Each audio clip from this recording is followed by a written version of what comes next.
Hürmetli qarindoshlar, Sharq Turkiston Surgundi Hukumati televiziyasining xabarlar programmasini ko'rishingizni qizg'in qarshi olamiz. Sharq Turkiston Surgundi Hukumati va Sharq Turkiston Milliy Uyg'unish Tashkiloti Amerika hukumatidan Tibetga o'xshash muomala qilishni talab qildi. Bosh ministerimiz Salih Xudoyer apandi albalat.co xabarlarining ziyoratini qabul qilib, biz musulmon davlatlardan umidimizni uzdik. G'arbdagi kishilik huquqqa ahamiyat beradigan demokratik davlatlarning hissdoshligiga umid bog'ladik dedi. Bosh ministerimiz Salih Xudoyer apandi mustaqil davlatimiz Sharq Turkistonning o'rni aniq ko'rsatilgan 3 parcha xaritani topdi. Tunda tafsiliy mazmunlarni diqqatga sunamiz. Amerika Tibet siyosatida yo'lini yo'qotdi. Amerikaning 2 nafar millat vakili Amerika Xitoyning tarixni burmlashdek xatoligiga sherik bo'lmay qarshi turish kerak dedi. Diplomatorning 14 oktyabrdagi xabarda yaqinda Xitoyning Amerikada turishliq bosh elchisi Chungang Tayvanni azaldan Xitoyning bir parchasi dedi. Bu yolg'iz Tayvan masalasidagi Xitoyning niyatini ko'rsatib qolmay, Tibet xalqining izzat hurmati va erkinligiga buzg'unchilik qilishni maqsad qilgan. 1950-yili Xitoy Xalq ozodlik armiyasi Tibetni ishg'ol qildi. Shundan boshlab Xitoy Xalq Cumhuriyati Tibetlarning o'z taqdirini o'zi belgilash huquqini rad qildi. Tibetdagi har bir muhim qarorni Xitoy Kompartiyasining mas'ullari bekitdi. Nimishqa Amerika diplomatlari davomli Tibet Xitoyning bir qismi deyishidi.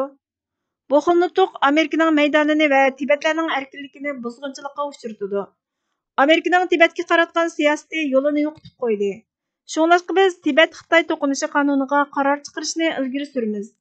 Bu qonun loyihasi Tibet xalqining o'zlarining qanday boshqarilishini belgilash huquqi borligini va Amerikaning siyosat belgilaguvchilarining bu masalaga Xitoyning ichki ish emas, balki Tibet bilan Xitoy Xalq Cumhuriyati o'rtasidagi hal qilinmagan to'qinish sifatida to'g'ri muomala qilishiga kafolatlik qiladi.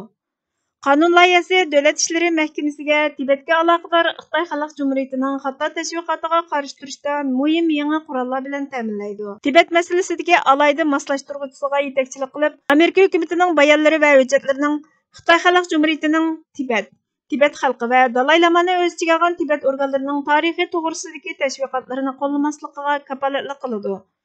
Ishonamizki, bu qonun loyihasi ikki partiyaning Xitoy Xalq Cumhuriyati amaldorlari bilan Dalay Lama o'rtasidagi suhbatni qo'llashini kuchaytiradi. Xitoy Kompartiyasining uydurma tarixi va Tibetni qadimdan tortib o'zining ig'dorchiligida deb tashabbus qilishi Xitoy Kompartiyasining texmi cho'ng yangi jahongirligining kontrollikni kengaytirish va kishilarning erkinligi, avtonomiyasi va o'z taqdirini o'zi belgilash huquqidan mahrum qilish tirishchiligining bir qismi. Biz uni Tayvanda, atalmish Xinjiangda, Tibetda, Hong Kongda ko'ramiz deyildi. Demokratlar qonun komitetining raisi Jim McGovern Twitter hisobida Tibet hal qilinmagan to'qinish. Tibet xalqining o'z taqdirini o'zi belgilash, o'zini boshqarish huquqi bor. Amerika tunji prinsipi bo'yicha Xitoy hukumatining Tibetga aloqador xato tashviqotiga qarshi turishi kerak. Vakil Mashal Mikkaul mening yangi loyiham ustida ishlaydi degan. Sharq Turkiston Surgundi hukumati buningga darhol inkas qaytarib, Sharq Turkistonmo hal qilinmagan to'qinish. Biz Amerika parlamentidan Sharq Turkistonga Tibetga o'xshash muomala qilib, Sharq Turkistonni ishg'ol qilmagan davlat deb tanib, Amerikani Xitoyning Sharq Turkiston haqidagi xato tashviqotlarga qarshi turish siyosatiga yuzlantiradigan qonun chiqarib ma'qullashini talab qilamiz dedi. Sharq Turkiston Milliy Uyg'unish Tashkilotimi buningga inkas qaytarib, Tibetmo Sharq Turkistonga o'xshash Xitoy besib kirib ishg'ol qilishdan ilgari mustaqil davlat edi. Biz Tashqi ishlar va Kengash palata Tashqi ishlar idorasidan Sharq Turkistonga Tibetga o'xshash muomala qilib, Sharq Turkistonni ishg'ol qilgan davlat deb e'tirof qilgan qonun chiqarishni talab qilamiz dedi. Albalat.co xabarlarining muxbiri Bosh ministerimiz Salih Xudoyer apandi bilan suhbat o'tkazdi. Tunda 18 oktyabr kuni axborotda e'lon qilingani bo'yicha diqqatingizga sunamiz. Musulmon davlatlar Xitoyning Uyg'urlarga qarata yurgizayotgan irqiy qirg'inchiligiga nisbatan uzun muddat sukut qildi. Somaliya yaqinda Birlashgan Davlatlar Tashkilotida Xitoyning Uyg'ur va boshqa Turkiy xalqlarga qarata yurgizayotgan irqiy qirg'inchiligining muzokara qilinish harakatini qo'llab bilet tashlagan birdan-bir musulmon davlati. Sharq Turkiston Surgundi hukumatining bosh ministri Salih Xudoyer musulmon davlatlarining bu harakatga qarshi turganligidan umidsizlanganligini aytdi. Tüngün WhatsApp orqali albalat.co dan Faysal Assigafning ziyoratini qabul qilib, rostimni aytsam biz musulmon davlatlaridan allburunla umidsizlandik. Kishilik huquq va erkinlikka ahamiyat beradigan g'arbdagi demokratik davlatlarning hissdoshligiga tashlandik dedi. Musulmon davlatlarining rad qilinishidan qandoq umidsizlandingiz deb so'ralganda, biz buni ko'pinchisi musulmon bo'lgan Turkiya xalqiga qilingan xiyonat deb qaradik dedi. Bundaq bir qarorning qilinishini burun xiyol qilganmidingiz degan savolga musulmon davlatlarining yillardan buyon Sharq Turkistondagi Turkiya xalqlari duch kelayotgan irqiy qirg'inchilikqa qarta sukut qilganligiga qaraganda, ko'p qism musulmon davlatlarining muzokara qilinishini qo'llab bilet tashlashidan umid kutmaydik. Ammo Pakistonga ko'plagan musulmon davlatlari qarshi bilet tashlab xainlik qildi dedi. Bularning bunday qilishining asosli sababi nima? Xitoyning kuchidan qo'rqdimi qandoq? Degan savolga buning Xitoyning kuchidan qo'rqqanligidan bo'lganligini tushunmayman. Xitoy bilan bo'lgan qo'yiq iqtisodiy munosabati sababidan bo'lgan. Xitoy musulmon davlatlariga 100 milliardlarcha dollar pul mablag' selish orqali Sharq Turkistondagi irqiy qirg'inchilikqa sukut qilishga o'xshash nurg'ulg'an ishlardagi yordamini qo'lga keltirib olgan deb javob berdi. Rohingya xalqini jasurlik bilan qo'g'digan Indoneziyaning Uyg'ur masalasiga qarta qo'rqqanligiga nima deysiz deb so'raganda, Indoneziyaning qarshi bilet tashlaganligiga nafratlanamiz.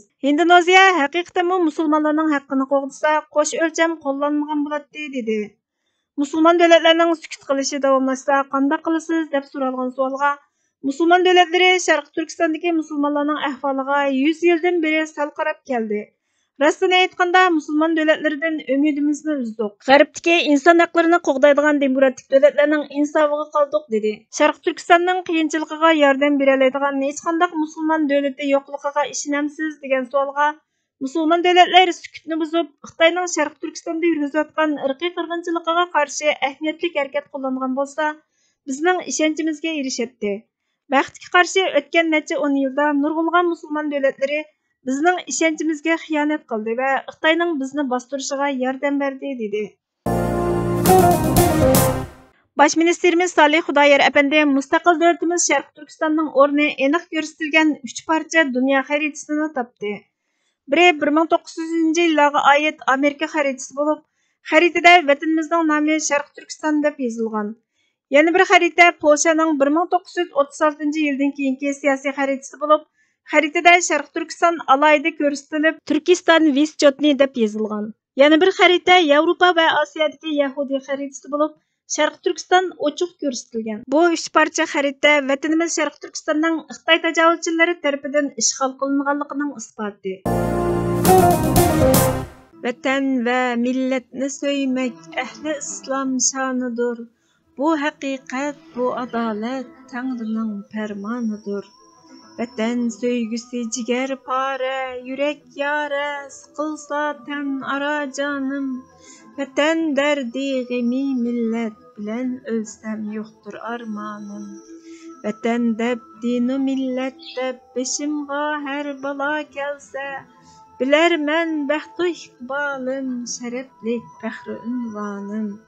Derha vatanimni gayriler zorlap besip algaç, yürek bağrım köyüp kanım kızıp kaynaydı vicdanım. Büyük tarih azat milletim kullukku aylangaç, fakat taqat kılalmay örtünüp yatmaktı her yanım. Kıyıp başım, ekip yaşım, düşüp royum, sunup gönlüm. Orap gam kaygı halimni, yetişmey çare dermanım. Ezildim, bikar öldüm, velikin bulmadım na ümit. Sebep kim vakitliqdir bu ezilgen, bu sıkılganım. Nişanemge erişmekke işençim zor tuluk çünkü. Dige çörlük üçün kandaş, tilek taşlar pida canım. Tur ey Türk oğlu bu ar numusni kötürmestin. Tinin ırgat közün aç, baş göter evladı Turanım. Oğuzhan çoğun babam Aprasyap Atilla buğralar. Büyük kök toğlar edin dep kökki yetti ah tapqanım. Büyük altın kümüş orada kurulgan çağda şultuğni. Kucaqlap turğunumda aksa arman yok kızıl kanım. Sakal saçım kızıl kanğa boyalmasdın qaza qılsam. Yumulmasdın közüm dıldı qalır hasret ve armanım. Erişmek erkin azatlıqqa haqqani güreş birle. Asarettin vatan milletni qutquzmak mening şanim. Merhum şairimiz Abdülaziz Mahsumning şiirlaridan elindi. Hörmetli görürmenler, xabarlarimizni kögünüňiz üçün köp rahmet. Kelar qitimki programmamız görüşkice Allah'a emanet bolgaysızlar.